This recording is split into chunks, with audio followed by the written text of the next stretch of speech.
Kürtçenin başlıca lehçeleri. 1. Kurmancı lehçesi. Türkiye'deki Kürtlerin büyük bir bölümü, Bakur bölgesi, Rojava bölümü, Lübnan ve Sovyetler Birliği'ndeki Kürtlerin tümü, Başur ve Rojilat'ın ise bir bölümü tarafından bu lehçe konuşulur.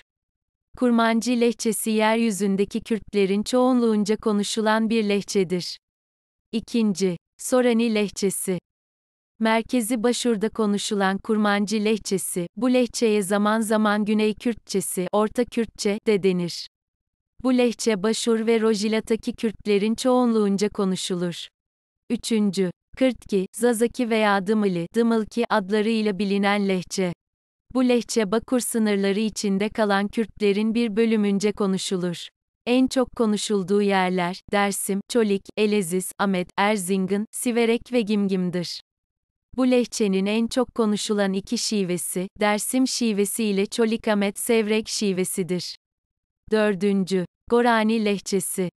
Hevrami lehçesi olarak da adlandırılan bu lehçe Kırtki, Zazaki, Dımılki lehçesine yakın bir lehçe olup Başur ve Rojilat'ta az sayıda Kürt tarafından konuşulur. 5. Başur'da konuşulan diğer Kürt lehçeleri grubu. Bu grubun Kermanşahi, Lekki, Lürri, Sencabi, Kelhuri gibi değişik adlarla anılan kolları vardır ki bunlar Rojilat bölgesi ve Başur bölgesi sınırları içinde bulunan Kürtlerin bir bölümünce konuşulur. Bizi takip etmeyi ve yorum yapmayı unutmayın.